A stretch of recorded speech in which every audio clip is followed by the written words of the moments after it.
Hello, sweetheart. Let me tell you about the moment my heart cracked quietly in two. On my own birthday, no less. I was standing by the front window with the cake I had baked that morning. A simple almond vanilla layered one, the kind David used to beg for when he was little. The candles weren't lit yet. I was waiting. Hope is a cruel thing when it lingers too long, and I was letting it hang on just a little more. The clock had just ticked past 6 when I picked up my phone for the seventh time. No text, no call. But the day wasn't over, and I was still holding on to that mother's hope that he was just running late, that they'd all come bursting through the door with noise and wine and laughter like they used to. Instead, what burst through was a photograph, sent by mistake, I think, or maybe by design. It was from a friend of mine. We play bridge once a week, and she's got that kind of idle thumb that clicks through social media while she watches the news. Her message was simple, just 6 words. Isn't this your David? In Napa? I opened the image. There he was, my son. My beautiful grown son, sitting at a long candlelit table surrounded by wine glasses and laughter. He looked relaxed, younger somehow. Clara sat beside him, flawless as always, wearing the pearl earrings I gave her their first Christmas as husband and wife. Across from them, smiling wide and pouring wine like she owned the world, was Clara's mother. The caption beneath read, "Birthday weekend dinner at Maryvale, blessed with the best." I stared at the screen, the cake beside me untouched. My birthday weekend. My birthday dinner. But I wasn't there. No, I was standing alone in a quiet kitchen where the only sound was the fridge's low hum and the sharp buzz of something burning inside me. I don't know how long I stood like that, but when I finally moved, it was to sit at the table and stare at the two places I had set. One for him, one for me. He had said he had a work dinner. He had lied. And I, like a fool, had baked his favorite cake. I remember whispering aloud, as if I needed to hear it said, he chose her. And not just her family, her mother, their world.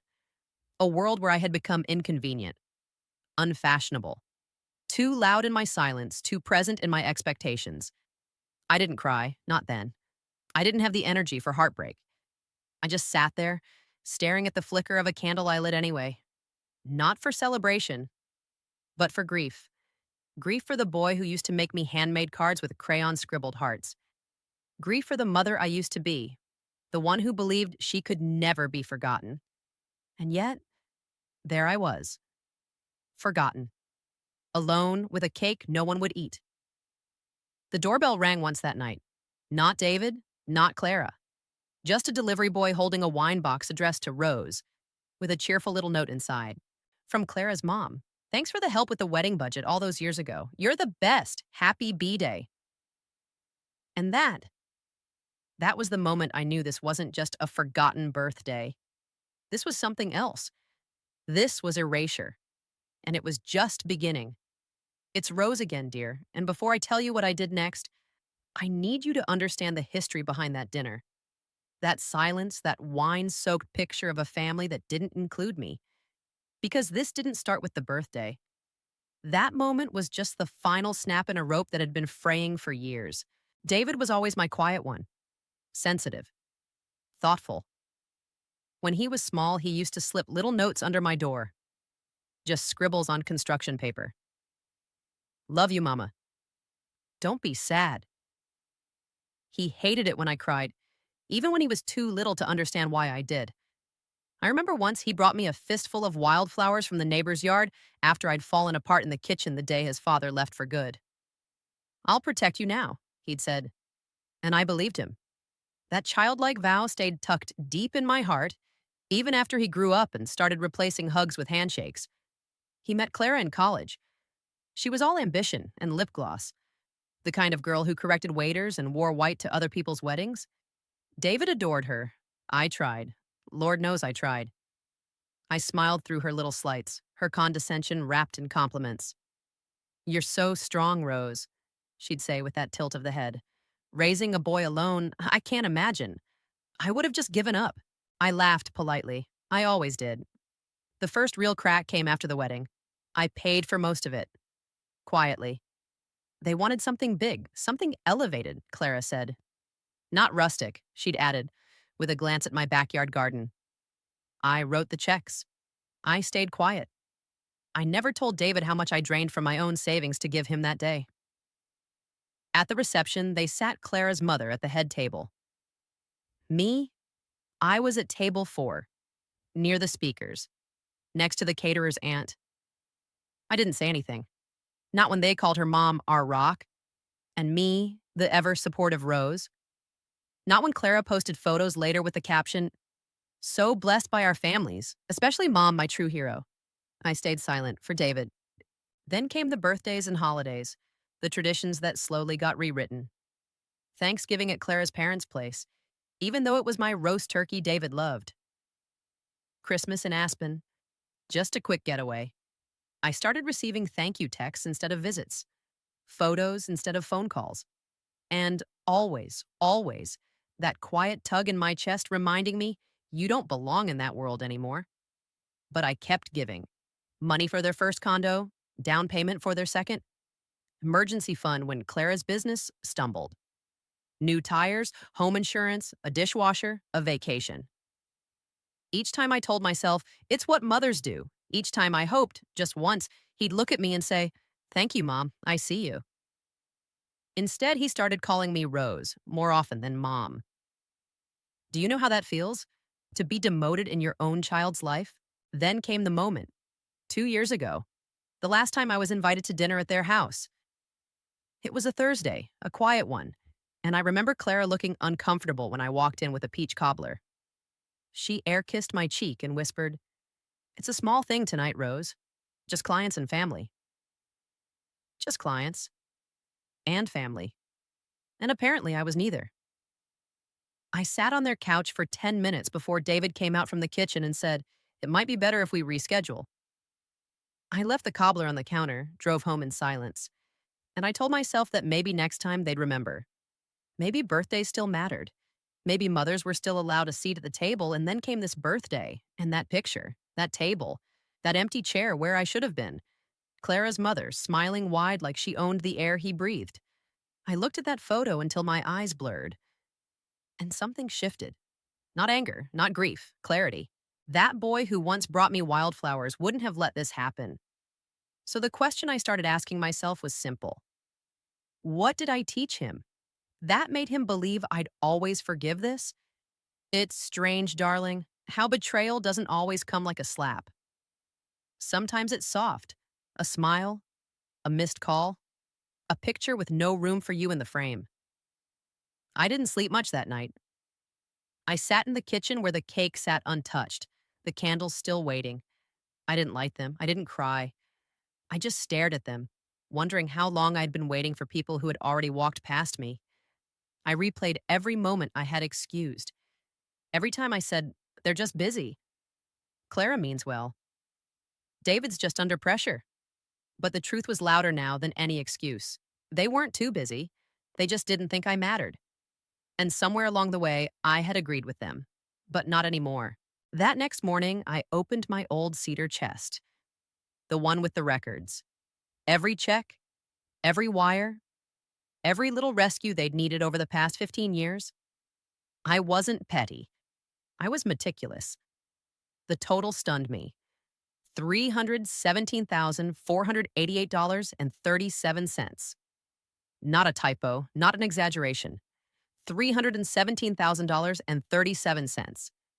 I had paid for their lives while they handed me crumbs. And now, on my own birthday, they had fed my seat at the table to someone else. I didn't feel vengeance. I felt empty, like something had been hollowed out and cleared, making room for something new. At noon, I got a call from Clara. She was chipper, upbeat. "Hi, Rose. Just wanted to check. Did the wine get there okay?" No apology, no acknowledgement. Not even a passing happy birthday. I said nothing. Let the silence hang. She laughed nervously. "Anyway, hope you had a relaxing day. Things were so crazy here." The dinner at Maryvale ran late. We were totally wiped. You know how it is. I found my voice, but it came out quieter than I expected. "I saw the picture, Clara." A pause. then a slight tremble in her voice. Picture? Napa. Dinner? The caption said, birthday weekend. Another pause. Longer. Oh, that David didn't think you'd want something so loud. He said you preferred quiet evenings. That did it. I had been quiet for so long they mistook it for consent, for compliance, for permission to forget me. I hung up. Not rudely, just finally. And then I did something I hadn't done in years. I made an appointment at my bank. Not for a withdrawal, but for a reckoning. I sat across from the same woman who had handled my account since George died. Linda. Good woman. Thoughtful eyes. I want to close 3 of my accounts, I said. Freeze 1. Open 2 new ones. No joint access, no beneficiaries. Just me. She blinked, then nodded slowly. Is everything all right, Rose? I gave her a smile that felt foreign on my face. It's finally starting to be. She nodded again. She understood. Women our age always do. I walked out of that bank lighter than I'd felt in years. But I wasn't done. Not yet. There was one more thing I needed to do. Something bold, something final. Because sometimes the only way to teach someone that you mattered is to remove yourself from the part of their life that takes you for granted. And I had just the plan to do it. I called it the dinner that never happened. 3 days after my birthday, I sent out invitations. Just 6 of them, handwritten, personal. Each sealed with a red wax stamp. David always loved that as a boy. The note was simple. Dinner at my place. Friday at 7. No gifts. Just presents. I mailed one to David and Clara's house, addressed to him specifically. The rest went to the people who still called me just to hear my voice. Old friends, a neighbor, even the florist who always asked about my arthritis. I cleaned the house top to bottom, laid out the good dishes, washed the linen napkins, lit candles in the fireplace even though it wasn't cold. I wanted the warmth to feel real. But the table, it had 6 chairs and 1 empty place at the head. His place. At 6:58 p.m., I opened the wine. By 7:05, the guests began arriving. Laughing, hugging, filling my quiet kitchen with the kind of soft joy I hadn't heard in too long. But not David. Of course not. At 7:40, after the soup was served, someone asked, "Is David coming?" I shook my head once and smiled. No, he had a prior engagement with someone else's mother. A few guests chuckled awkwardly, not knowing what to say. But my neighbor Ruth reached across and squeezed my hand under the table. And that was enough.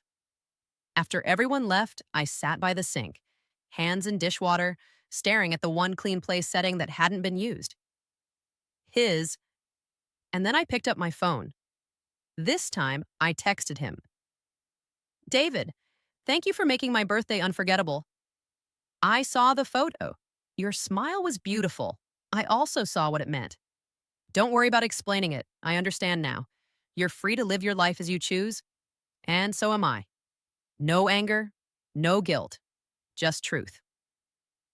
He didn't reply that night, or the next, but the silence wasn't as loud anymore, because I had finally started to believe something I should have known years ago, that I mattered, even if he'd forgotten.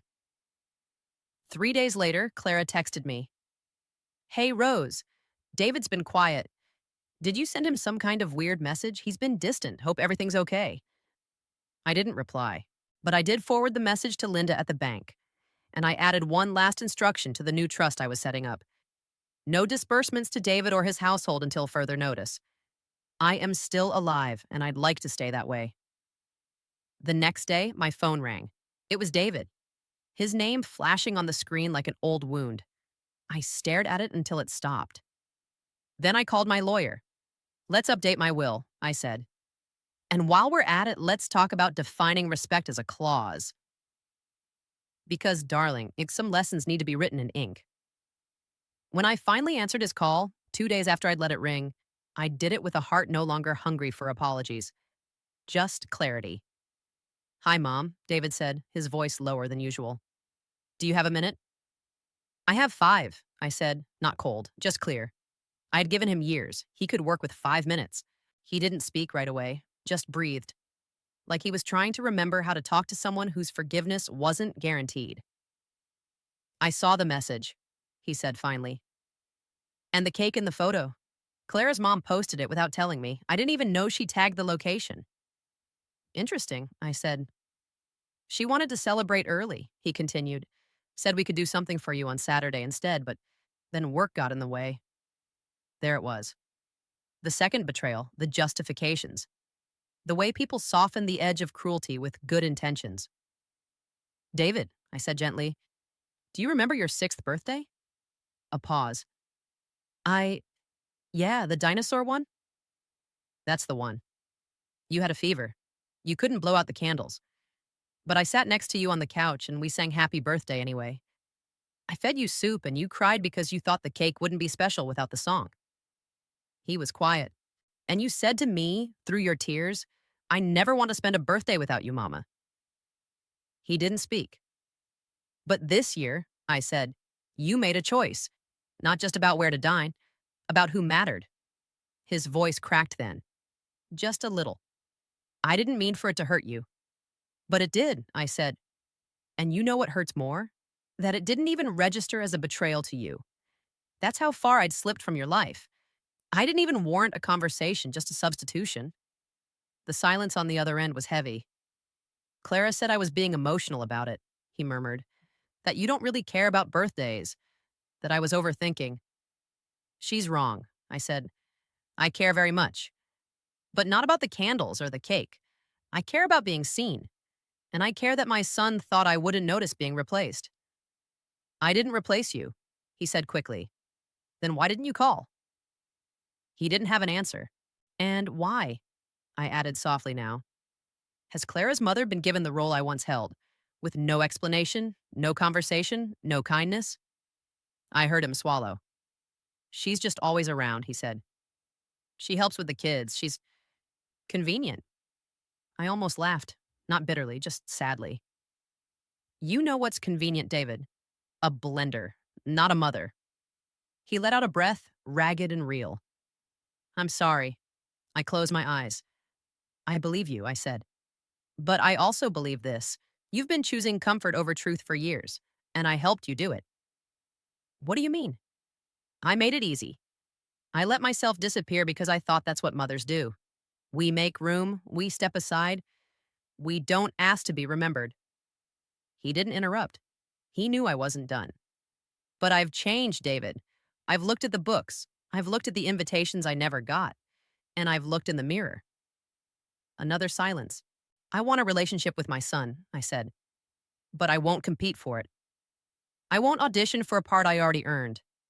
And I won't finance my own rejection. He let out a sound, half sigh, half sob. Can I come over? He asked, voice small.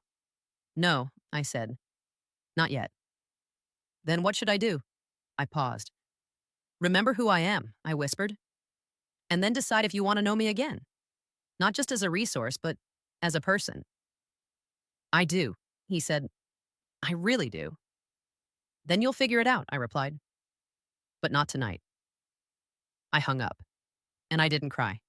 Not this time. Because this time he was the one who felt the silence. It's Rose. One last time, dear.